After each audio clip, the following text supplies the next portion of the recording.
as African people.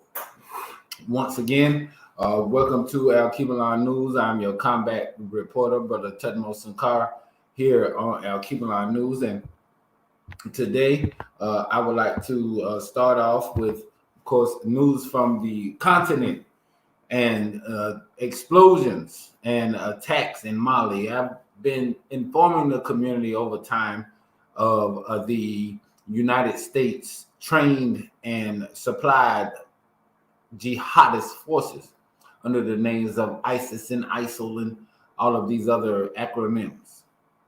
But recently, and you will notice over time, they've concentrated particularly in Mali. Mali has been a crux point for these incursions by Western forces, but explosions hit a camp and a bus in Mali, while neighboring Niger Republic also saw an attack on a military base used by the G5 joint force of the Sahel countries, which include Mauritania, Niger, Chad, Mali, and Burkina Faso, the land of Thomas Sankara.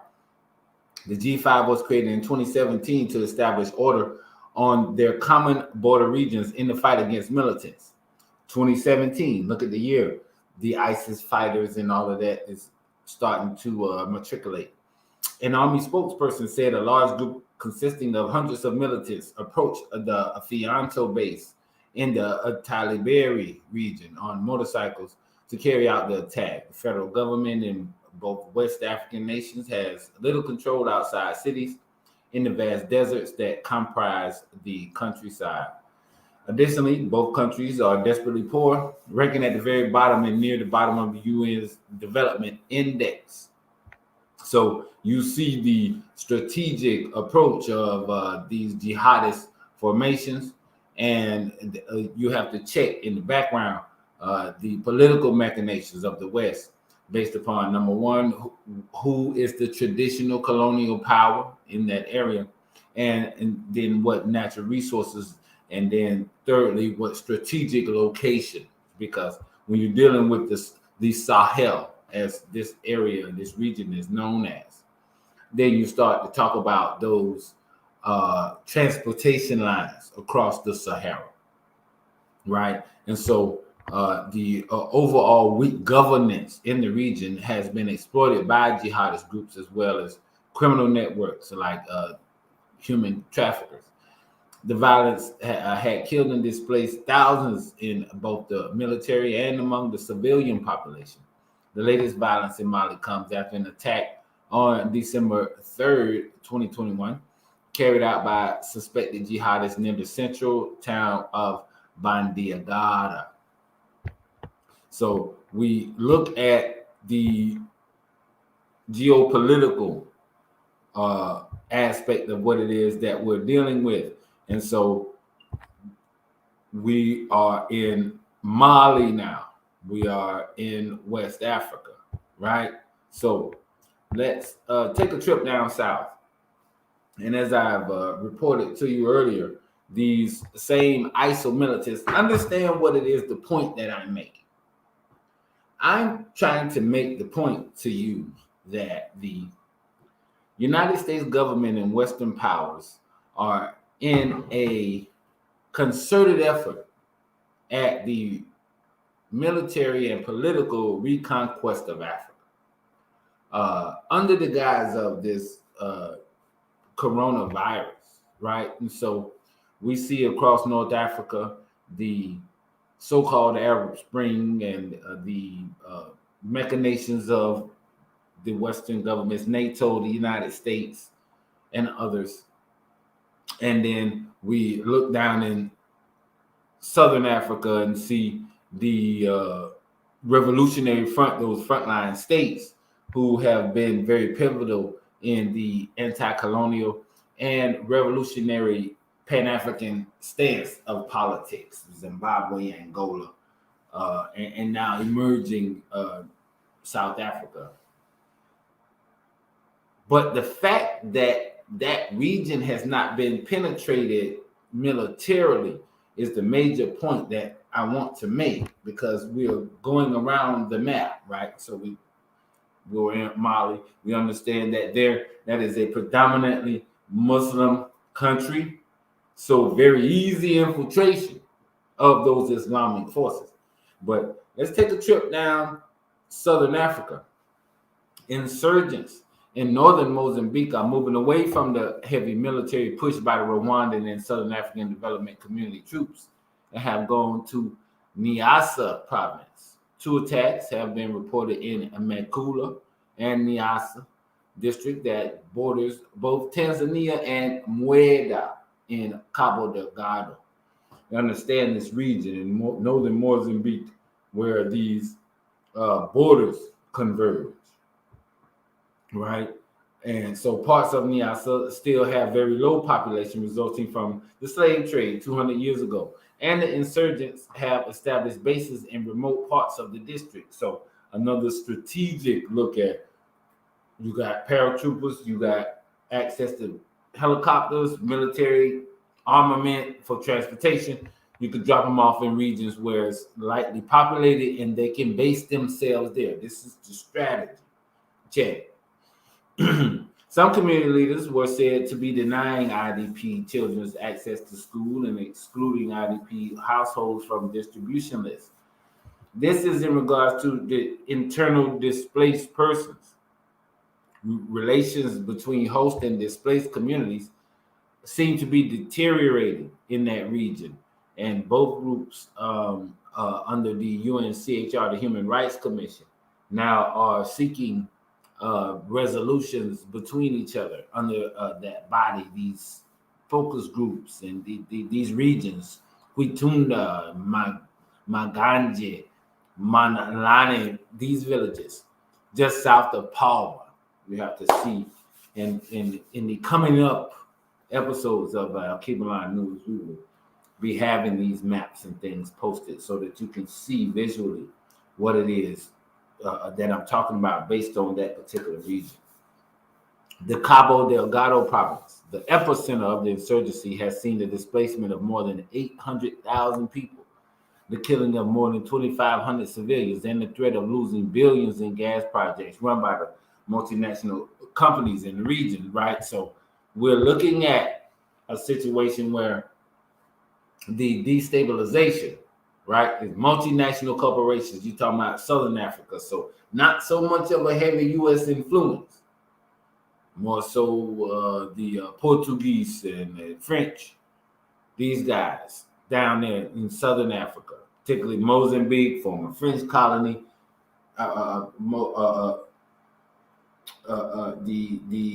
the island nation, the large island nation of Madagascar being a former French colony, and Mozambique being a former Portuguese colony. So you see and look at geographically what the configurations are in the region, and then you can be able to start to understand why certain events are taking place. Do not forget Darfur. Darfur, for a period of time, was the banner word for insurgency and genocide by Islamic militants in Africa, particularly in that country of Sudan. And with the recent upheaval, political upheaval in Sudan, we see now that there has been a resurgence in those sustained attacks on Darfur. And to understand the political background of Darfur, you have to understand this. After the administration of the UN in Darfur, there occurred a referendum by the UN where they were granted a bit of autonomy because of the genocidal activities that had occurred there. So when you speak about Darfur, then, and as I read to you from allafrica.com, you will see the administrative authorities in Darfur, in that particular region, and those being speaking of more so than the national government of Sudan, and that is because of these referendums, that independence push of those communities in Darfur in Western Sudan. But the number of people confirmed to have died in attacks on villages in West Darfur on Friday has reached 200, according to testimonies of native administration leaders. On Friday, the area of Jaflo, northeast of Azime, in Kerinik locality in West Darfur, witnessed an attack by gunmen, which led to the killing of 6 villagers and wounding of 7 others. Ahmed Ishaq, member of the Committee for Stopping the Massacres in West Darfur, said that the massive attack with heavy weapons and the 4-wheel drive vehicles on villages in the area led to the death of 84 people and the wounding of 106 others, while the attack on villages in Jebel Moon killed 42 people and burned more than 40 villages. In a press conference in Jenineh on Sunday, he said that the attack on camps for the displaced and so-called safe villages came at harvest time in a clear targeting to destroy livelihoods in a premeditated crime that can only be described as genocide and ethnic cleansing. What happened has absolutely nothing to do with tribal conflicts, and any attempt to describe it in this way is a complicity in the crime, he said. The Darfur Bar Association condemned in the strongest terms the armed attack on villages and civilians and the state government's position on the events. So you see that as I've said, this administrative government in Darfur is blaming the national government. So you see that difference in the administration in that region. The DBA accused in a press statement on Sunday the state government of covering up the perpetrators, obliterating the facts, and facilitating the escape of criminal prosecutions.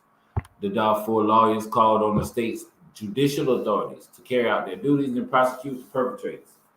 They also called on the governor of West Darfur to open an investigation into the events, including finding the bodies of those who were wearing uniforms of the armed movement, allegedly led by the state governor, Kamis Abdallah himself, and who were using their vehicles. So they were trying to identify those who were killed in the conflict based on the vehicles they were riding in. Central Darfur, an attack launched by gunmen on more than 23 villages in the area of Anjikti in Wadi Salih in Central Darfur on Friday and Saturday led to the displacement of between 25,000 to 30,000 people. Part of them sought refuge in the areas of Jugumu and Foro Baranga in West Darfur. Others fled to neighboring Chad. According to those fleeing the area who spoke to Radio Dabanga on Sunday, the attack on these villages was carried out by gunmen who were riding in 4-wheel drive vehicles and on motorcycles, camels, and horses. Same method as before. They said that they do not know exactly the number and names of the dead and wounded, except for Sheikh Abu Dagin, who was slaughtered along with 4 members of his family, including a 10-year-old child in the village of Teka. Sources reported from Wadi Salih on Sunday the arrival of a military force of 22 vehicles of the administration unit of Anjikti 2 days after the attacks to calm the situation. Former rebel leader and currently member of the Sovereign Council, El Hadi Idris, announced that joint forces will be formed in a time not exceeding 2 weeks. And this force will consist of 3,300 elements led by an army officer at the rank of lieutenant general, distributed over 5 states of Darfur, including 1,500 other paramilitary rapid support forces and 1,500 former combatants of the rebel movements that signed the Juba peace agreement in October last year, in addition to 300 soldiers from the Sudan Armed Forces.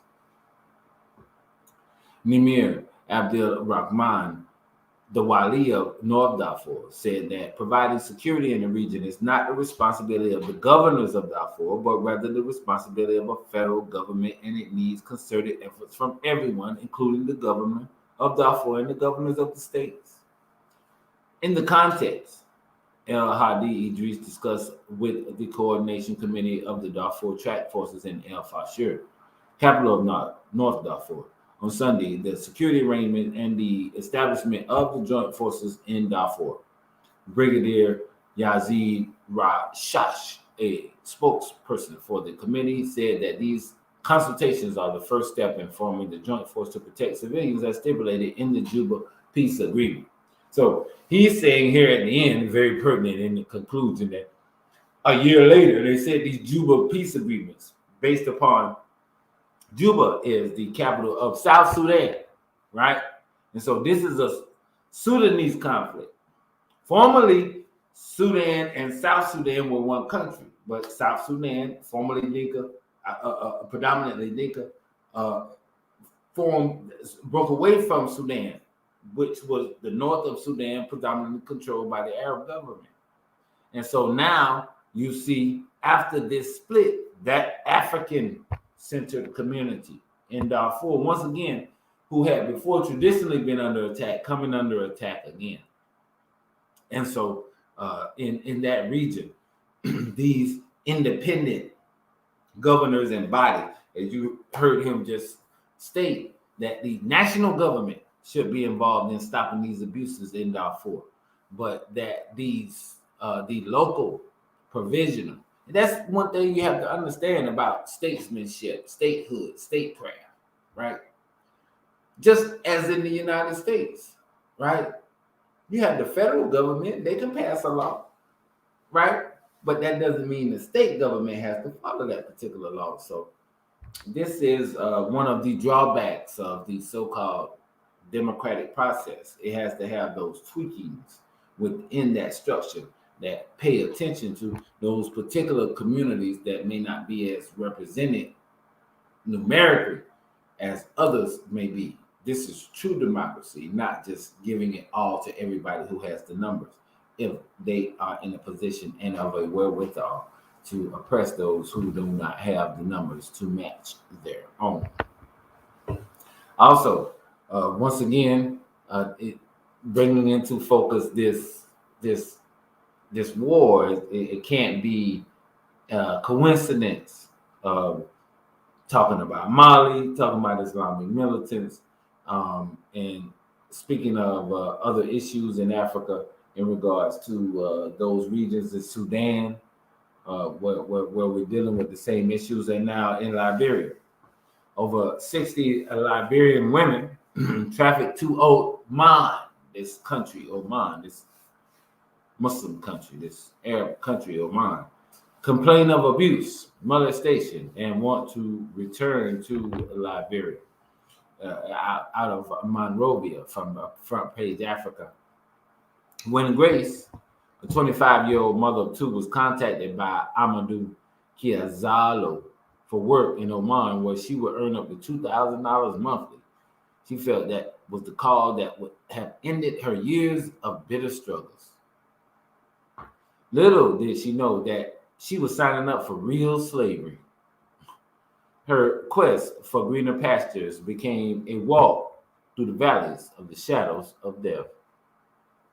But Grace is just one of over 60 Liberian women in Oman experiencing similar fate.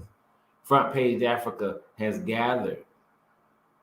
Stranded without any means of communicating and with their passports seized, these young Liberian women can only hope for a divine intervention. Oman, officially the Sultanate of Oman, is a country on the southeastern coast of the Arabian Peninsula in Western Asia. Formerly a maritime empire, Oman is the oldest continuously independent state in the Arab world. Oman is a high-income country that generates 84% of its revenue from dwindling oil resources. Hard hit by the global drop in oil prices, the country is trying to diversify its economy through tourism and gas-based industries. Front Page Africa gathered that the women were recruited by agents in Liberia. A couple of them were identified to FPA as Amadou Iyazalu, Cephas Sidbey, Asia, Cape Heart, KFA, and its affiliates, including FPA, has not been able to contact these alleged agents for comments. However, FPA gathered that one of the agents, Amadou Kiazalu, was apprehended by the Liberian National Police but later released to his lawyers. The 25-year-old mother, who had gone to find a way to make life better for she and her children, is now suffering constant abuse and violence at the hands of her employers. She serves as maid in an Arab home. Grace, at one instance, was allegedly severely beaten by an employer's son when they thought that she spanked his little sister. She was reportedly beaten with wire, kicked in the stomach, and locked up for a day without food and compelled to work the following day without any medical attention and with fresh wounds. She further explained that she was often given the leftover food after the day's work. She was taken to the hospital 3 days after the incident after she refused to work. That was also when her mobile phone was returned to her, she explains. I told my agent, Amadou Kiazalu in Liberia, that my life is in threat. I do not want to stay here, but he said he would change my workplace. According to her, she was informed by Amadou that she was only there to learn the household work, but that was not the real job for which she was brought to the country. Without being paid, Grace was transferred to another household to do the same work.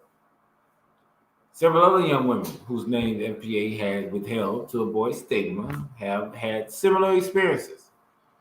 They say that the various households they were sent to work, they were often harassed and sexually abused repeatedly. They said they were subjected to various forms of torture at the homes they worked. These women were recruited by an agency called Silver Advancement, which has agents in poor countries like Liberia. Upon arrival in Oman, they are compelled to sign a 2-year contract after all their travel documents are taken from them. FPA has seen the contract of one of the women, which stipulates her salary as $207.80 for a year. It's been gathered that the agency that does the recruitment receives up to $1,000 a month for each of the women.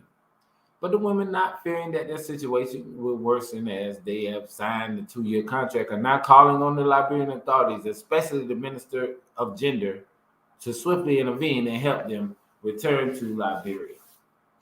We saw this before, I would say approximately 10 years ago, with Ethiopia and the women, particularly, and others, young people also, who had gone to Saudi Arabia to work in households of Arab families there. And this same abuse occurred. The same abuse occurred to the point where the largest airlift of people in history since the Berlin airlift occurred in Ethiopia, from Saudi Arabia to Ethiopia, to resolve this situation. 120,000 Ethiopians were flown back to Ethiopia in 30 days. Flight after flight after flight after flight. Once Ethiopia understood what was going on, it was like, our people are out of here, man. We coming to get them. So the same type of situation we're looking at now in Oman. And when you look at geographically, Oman, as I said, can't wait to get these graphics up. But it is at the bottom section of Saudi Arabia. And at that bottom area of Saudi Arabia, which those of us of African nationalists bent claim as definitely as Africa. Saudi Arabia is Africa. And so at the bottom there, these countries, Yemen, which they tried to make one part split off, be South Yemen. And over here you have Oman. That's that country we're talking about. Further over to the east from Africa, right?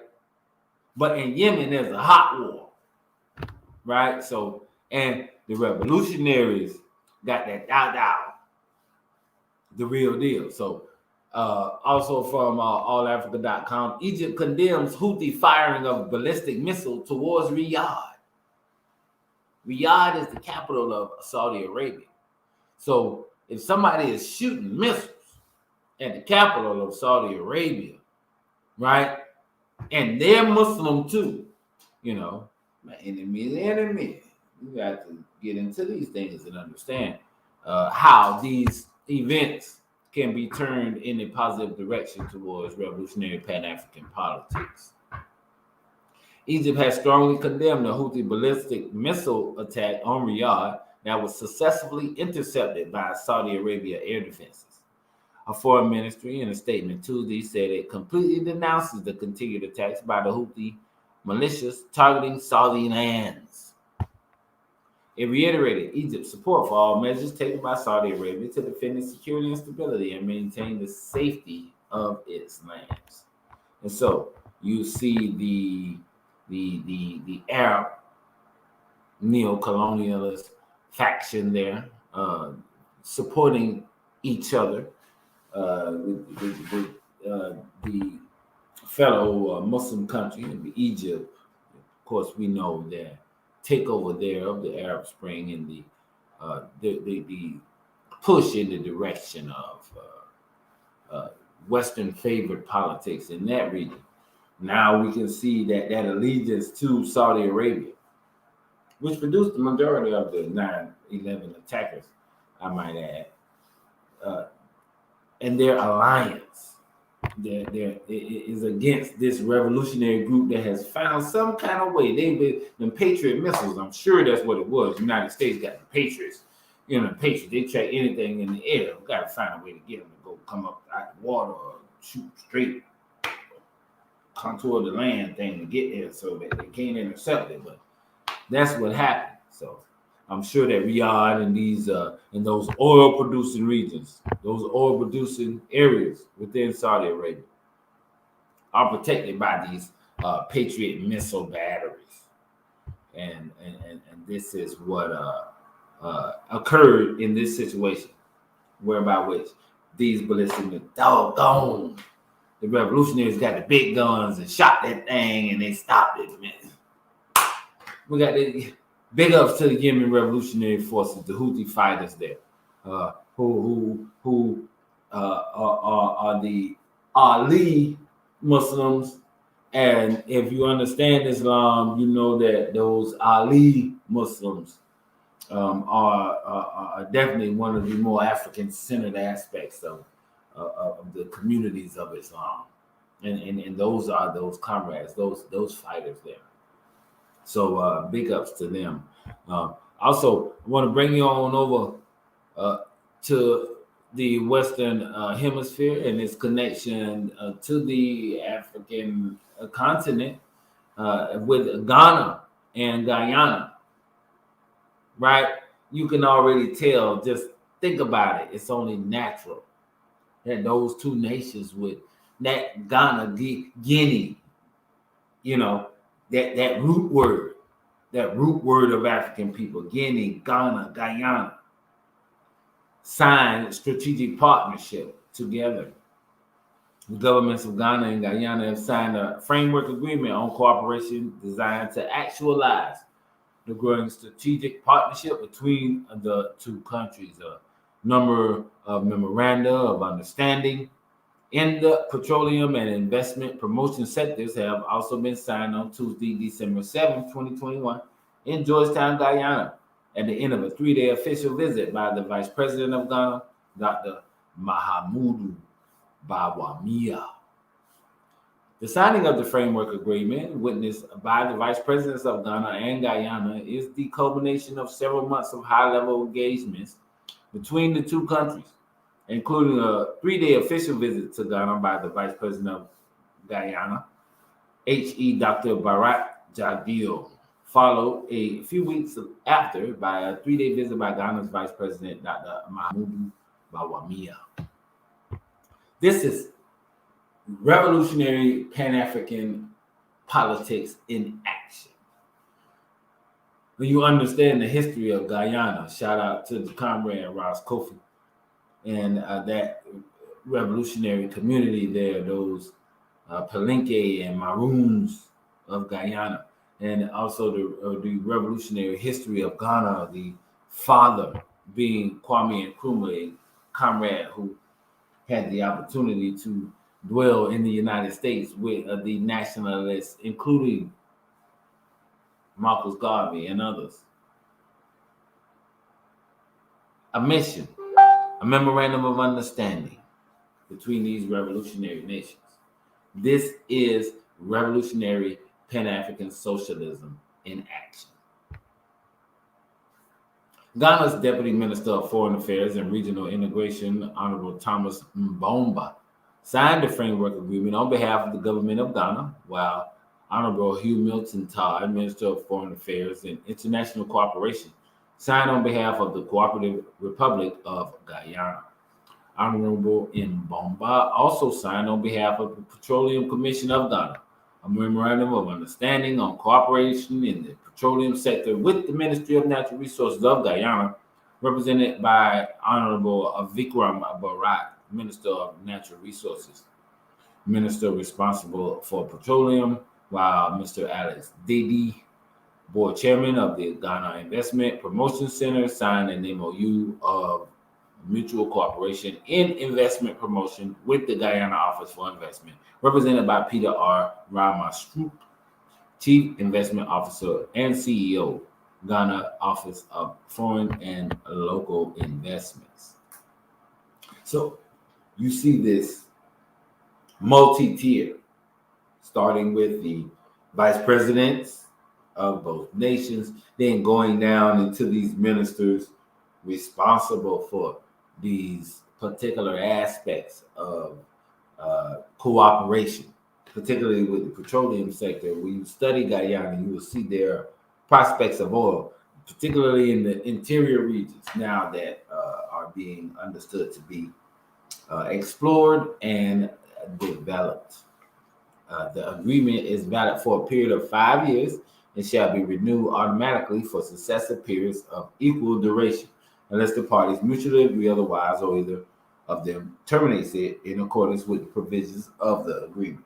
So you see this cooperation, this economic cooperation, strategic partnership agreement. And as in WADU, as we do, you understand when you have a true, this is on a state level, this is on a country level, but you see that you have a true mutual understanding, a memorandum of understanding. These things, these type of statesmanship tools are the things that we need to understand organizationally as we move into the realm of statehood and statecraft, how they are used in these situations, so that we may begin to build partnership and strategic relations with other people and other nations. Excuse me. Also, on the Pan-Africanist tip, South Africa, water and sanitation in South Africa and Cuba, extending working relations in that water sector. And so my experience working in Southern Africa, in regards to water, particularly with South Africa, because there's something about South Africa that the way it sits on the coast there, they have mountain regions out to the east, and they're pretty water sufficient. But coming down out of Namibia on that west side of South Africa, water is very scarce. And so the Deputy Minister of Water and Sanitation, Mr. David Malobo, and his Cuban counterpart, Mr. Vladimir Matos Moya, first Vice President of the National Institute of Hydraulic Resources of Cuba, have signed an agreement between the government of the Republic of South Africa and the government of the Republic of Cuba on cooperation in the fields of water resources management and water supply. The signing happened during the fifth session of the RSA Cuba Joint Steering Committee held in Pretoria on 25th of November, 2021. Both sides reiterated a commitment to continue strengthening the bilateral cooperation for mutual benefit based on the agreement between the two countries. The agreement has ensured the continuity of the cooperation on water and sanitation between the nations that started in 2001. Both Deputy Minister Malobo and First Vice President Matos Moyo have welcomed the progress made and the important achievements attained in this bilateral cooperation, including the deployment in South Africa of highly qualified Cuban specialists who are assisting as advisors at provincial, municipal, and local levels with the maintenance and management of water supply and sanitation infrastructure, as well as the strategic planning of those resources, particularly in rural and other disadvantaged communities. So you see, once again, as Cuba did with the African community in the United States with its donation, along with Venezuela donating heating oil and that resource. Cuba attempting to donate doctors and natural resources and offering, and many Africans taking advantage of the offer to become doctors in Cuba. So you see, once again, these international relations of the comrades in Cuba coming through in this particular situation in cooperation with South Africa. They have agreed to expand and diversify the areas of cooperation. They also emphasize the need to focus on capacity building through the development of training courses in Cuba and South Africa that will be tailor-made to support national, provincial, and local South African technical and professional staff. Let me read that again so you understand, New Africa, what this thing is about. To build a nation, you got to build the technical infrastructure in order to do that. If you don't have that, then you reach out to your comrades. And if you got a true comrade, this is how they're going to put it to you.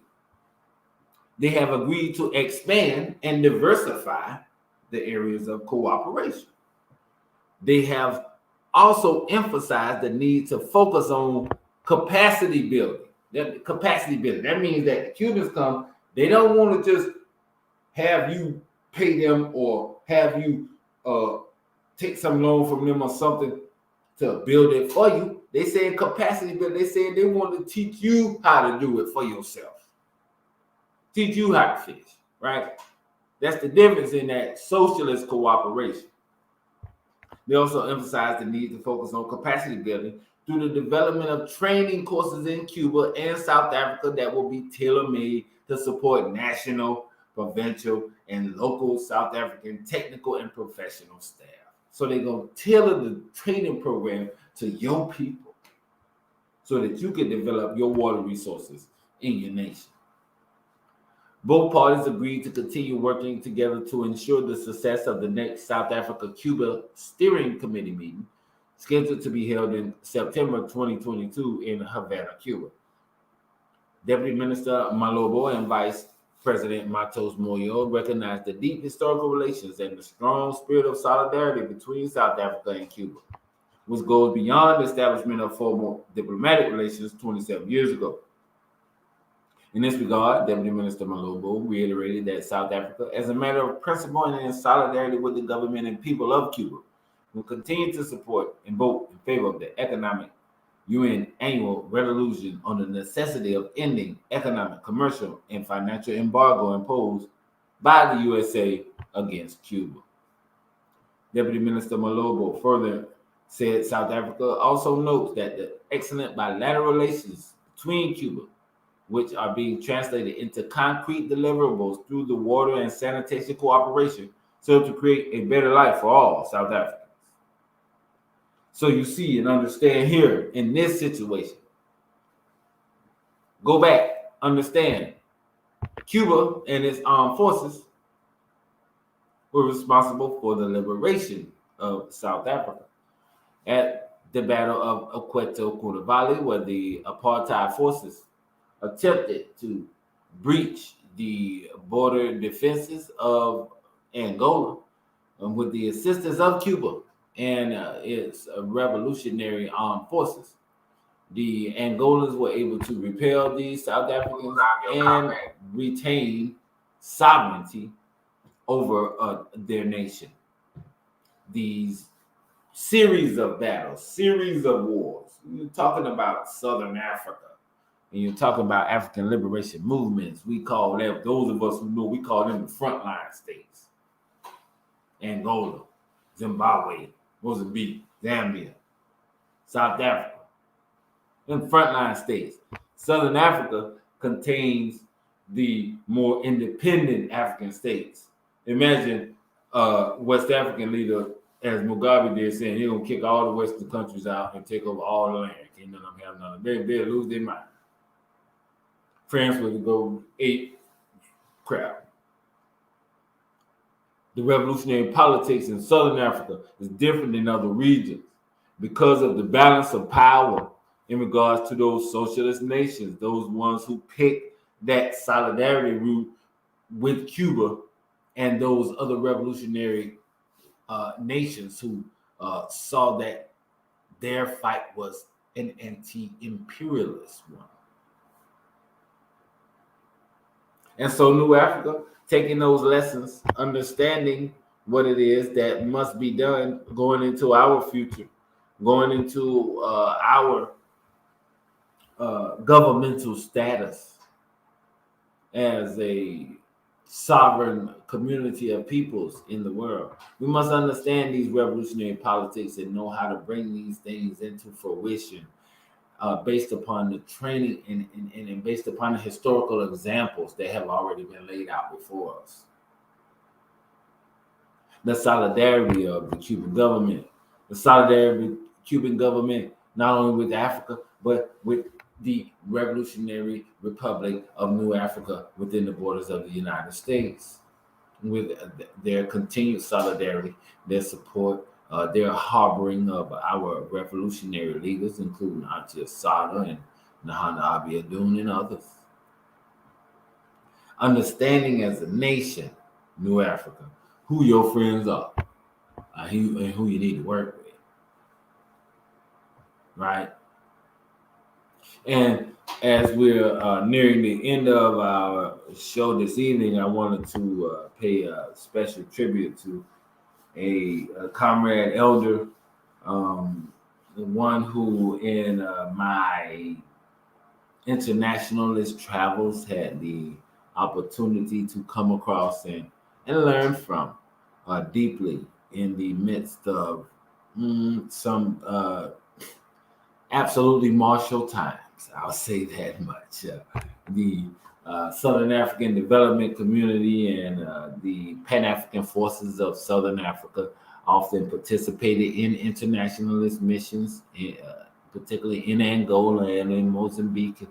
You just get a mixture of these people and personalities who participate in these things, and only by being there do you understand what it means, because unless you are, you won't remember the individual, each and every one of them, and the faces and the stories and the camaraderie you share with them. And so it was very heavy to hear that Major General Clever Shadrach Shiramba, General Clever, call him General Clever, Major General Clever Shadrach Shiramba, General Clever, succumbed to COVID-19 complications on Sunday, was yesterday declared a national hero. The announcement was made by President Mnangagwa at the National Heroes Field home in Harare. Major General Shiramba, who was age 66, died at Pienya Group of Hospitals. President Mnangagwa was accompanied by Vice President Constantino Chiwenga, ZANU-PF Secretary Kimbo Mohadi, Defense and War Veterans Affairs Minister Opa Muchinguri Kashiri, and service chiefs. President Mnangagwa described Major General Shiramba as a cheerful and intelligent cadre who dedicated his life to the liberation and development of the country. The late Major General was a strong revolutionary cadre who served his country before and after independence with utmost loyalty, dedication, and commitment, he said. I knew him personally, even though he joined the Liberation War via Botswana and ZAPU. President Mnangagwa and Major General Shiramba was bestowed with the national hero status due to his unwavering commitment to ZANU-PF. That's a lesson in African unity. If you didn't catch that in between those lines there. So Emingwanga says, I know him personally, even though he joined the liberation war via Botswana and Zapu, right? Emingwanga and Mugabe are ZANU, Zimbabwe African National Union. Nkomo was Zimbabwe African Patriotic Union, ZAPU. So it's almost facetiously that Emingwanga says, even though he came through Botswana ZAPU, he still was my dude. You know what I mean? It's like that's the president saying about it. Even though but later on it comes to say he was bestowed with the national hero status due to his unwavering support and commitment to ZANU. Because ZAPU and ZANU joined, became one party that became ZANU-PF, the Patriotic Front, the union of those revolutionary fighters into one government that's been able to hold it and be revolutionary, be the most revolutionary in Southern Africa, and I say throughout the African continent. He consoled the Chiramba family, saying the nation was mourning with them in their bereavement. Vice President Chiwenga said he worked together with Major General Chiramba after independence in the Zimbabwe National Army, when the Major General was his deputy at 5 Brigade in Gweru from 85 to 1988. I knew him at a personal level. We wanted to see him get old, but unfortunately, due to the pandemic, he left us early, he said. Vice President Chiwenga said at the time of his death, Major General Chiramba was part of veterans of the struggle who were writing a book on the liberation war. Comrade Mohadi consoled the family, saying the nation shared in their loss. He said Major General Chiramba contributed immensely to the country's independence and maintenance of peace. Father to Major General Chiramba, Mr. Shadrach Chiramba, thanked President Emingwanga and the government for honoring his son and family. Mr. Chiramba said the honor bestowed on his son was a consolation to his family in their time of mourning. Major General Chiramba's younger brother, Alfred, also thanked the president for the honor, saying even after retirement, his brother remained loyal to government and the ruling party, ZANU-PF. Born on February 2nd, 1955 in Chivi District in Gedu Village, Major General Chiramba did his primary education at Jenya Primary School from 61 to 68. He left the village for Mashaba, where he did ordinary level through correspondence and would later join the liberation struggle, which led to the independence of the country in 1980. He was later tested in the ZNA, the Zimbabwe National Army, where he rose to become a major general until he retired from active service in 2004. Major General Chiramba led 2 infantry brigades during the DRC campaign under the auspices of the Southern African Development Community Allied Forces. Now, that's where our paths cross. The military intervention, which was codenamed Operation Sovereign Legitimacy, was meant to ward off rebels, secure the DRC territory, and protect civilians. Major General Chiramba is survived by his wife, Beatrice Chiramba, Nee Pandabiwa, 8 children, and 16 grandchildren. Salute to the spirit of my big homie, my big comrade Elder. During that operation, the continuation of what we call the Battle of Cuito Cuanavale, the mop-up operations. After the Cubans defeated the South Africans in 88, it continued for years. It continued till 2002, all the way until Jonas Savimbi was captured and killed by the Cubans and those forces of the Angola military within Angola. Some Cuban guys stayed behind. That might be inside information, right? But if you check the negotiations after the Battle of Cuito Cuanavale between South Africa and Angola and the Cubans and UNITA, you will see that the Cubans, when they were asked to leave, they said, all right, we'll leave. But there was a stipulation within the United Nations that everybody else didn't know about that said that if the Cubans, as African descendants, took residency and citizenship back in Angola, that wouldn't count as Cuba leaving fighters behind after their war in Angola. Genius military politics. We studying about it. We going by the treaty you gave. We ain't breaking the treaty. I'm just saying, our boys gonna be back there. They're gonna be Angolan citizens, and they're gonna continue to fight. And so during that time, 1999, as I said, we're still carrying out those mop-up operations. I mean, to participate as part of the engineering regiment, and we come to a point pushing down into a region outside of a city called Huambo.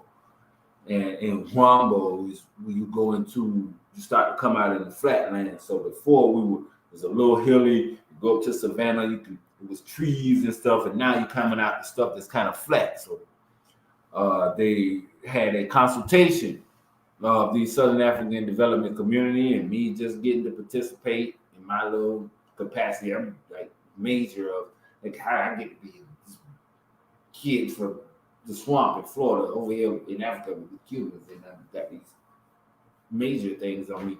And I'm talking to this guy from Zimbabwe, and I feel good about talking to him because he's one of the only people over here that speak the straight English. I don't have to figure out Portuguese and French and all the other languages. So I'm like latching on to him, right? I'm like, comrade, look, yes, I came from America. I'm part of the International Brigade. And he's like, oh yeah, really? Like, tell me about that. How you got how the hell you got how you did that, right? So I'm telling him about it, and he's like, that's crazy. It's the craziest thing I ever heard of, right? I'm like, I know, right? But I remember the fact of him being the person who was responsible for strategically laying out the direction that the rest of that region was going to be approached militarily, starting with the engineering brigade. Well, actually starting with the scouts because they go first, but then the engineering brigade has to come next because they have to lay out the path for the armor and the infantry that's coming behind them. So it's like we're next after the scouts. So he's talking to us and saying like, y'all gotta go fast. You need helicopters to drop you. So salute to the spirit of the Comrade Major General Shiramba of the ZANU-PF and of the Zimbabwe National Army. And to all of the freedom fighters who've given sacrifice and struggle to the African liberation movement from Mozambique to Memphis. This has been your combat reporter, Brother Tutmo Sakara, here on Alkebulan News and World Report. Stay tuned for upcoming news reports from the diaspora, from the continent, from all over. This is a report from the Office of the African Union Chair in Georgia to the communities throughout the world as we organize for liberation, as we pick here in these territories of New Africa and the United States between, is it repatriation or revolution or both, right? That's where we at with it. So salute to the comrades.